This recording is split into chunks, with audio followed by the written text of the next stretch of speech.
Assalamualaikum warahmatullahi wabarakatuh.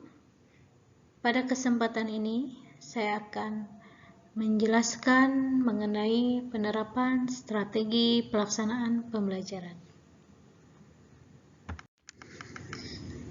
Strategi pendampingan dengan gangguan penglihatan.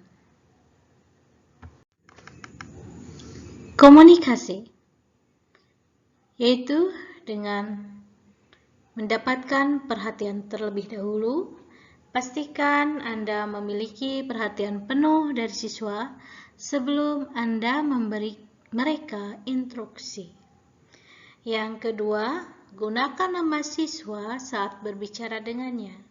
Anak-anak di kelas juga menyebutkan nama mereka sebelum berbicara, sehingga siswa dengan gangguan penglihatan mengetahui siapa yang sedang berbicara. Kemandirian. Pertama, fokus pada orientasi.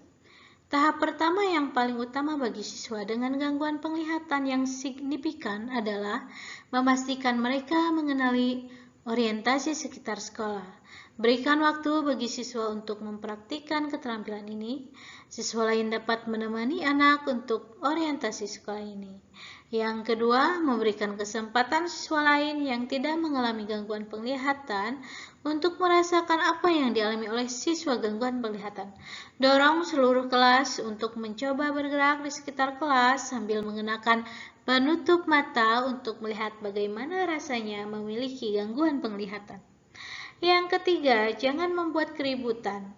Jangan menghilangkan hambatan dari luar ruang kelas dan jangan membuat keributan ketika anak terkena suatu penghalang.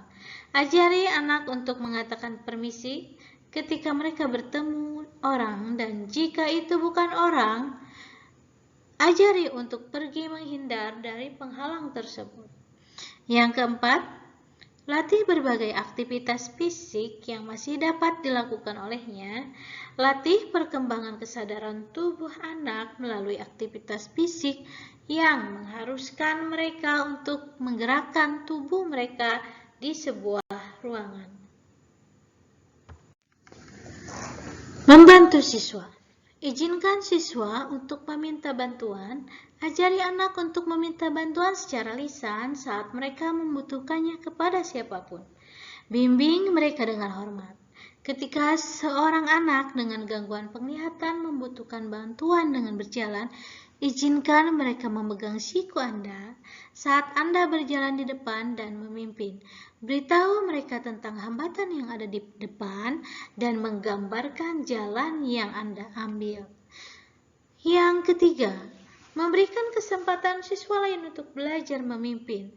Mendorong seluruh kelas untuk berlatih memimpin dan dipimpin, meningkatkan kemampuan mereka untuk memimpin siswa dengan gangguan penglihatan, tetapi juga pemahaman mereka untuk mengetahui bagaimana rasanya satu anak mengenakan penutup mata, sementara anak lainnya menuntun mereka di sekitar ruang kelas dan halaman sekolah. Lalu mereka bertukar. Pastikan Anda selesai dengan diskusi kelompok tentang bagaimana rasa dipimpin dalam kegelapan. Menekankan apa yang membantu mereka merasa percaya diri dan tahu kemana harus berjalan dan apa yang tidak. Terakhir, mengembangkan kesadaran spasial, gunakan kanan dan kiri dan kompas ketika menjelaskan arah kepada siswa, sehingga mereka dapat mengembangkan peta internal mereka tentang bagaimana benda-benda sekolah diatur di setiap ruang yang ada. Alat bantu. Yang pertama, ingat memakai kacamata. Jika siswa memiliki kacamata, pastikan kacamata itu dipakai. Yang kedua, tes penglihatan. Pastikan siswa dengan gangguan penglihatan sedang sehingga berat melakukan tes mata teratur. Yang ketiga, pembesar teks atau magnifier. Jika siswa menggunakan kaca pembesar, ada berbagai jenisnya, beberapa yang memperbesar seluruh halaman dan beberapa yang memperbesar satu baris pada satu waktu dan lainnya. Yang keempat, gunakan komputer. Jika Anda memiliki akses komputer, ada banyak program yang dirancang untuk membantu orang dengan gangguan penglihatan seperti perangkat lunak pembesaran teks dan perangkat lunak yang mengubah teks tertulis menjadi audio seperti JAWS. Komputer dapat digunakan untuk mencetak yang diperbesar versi teks. Sebagian besar komputer dilengkapi dengan perangkat lunak text-to-speech bawaan dalam opsi aksesibilitas dari sistem standar. Rekam pelajaran dalam sebuah rekaman audio. Jika memungkinkan, gunakan buku audio atau rekam pelajaran pada kaset atau dengan aplikasi HP recorder agar siswa dapat membawa pulang materi pelajaran dan mempelajarinya. Menggunakan Braille.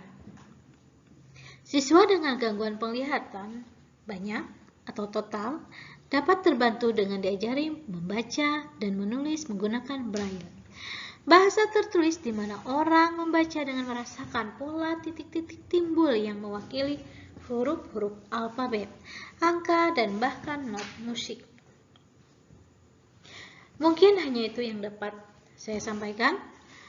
Mohon maaf atas kekurangannya. Wassalamualaikum warahmatullahi wabarakatuh.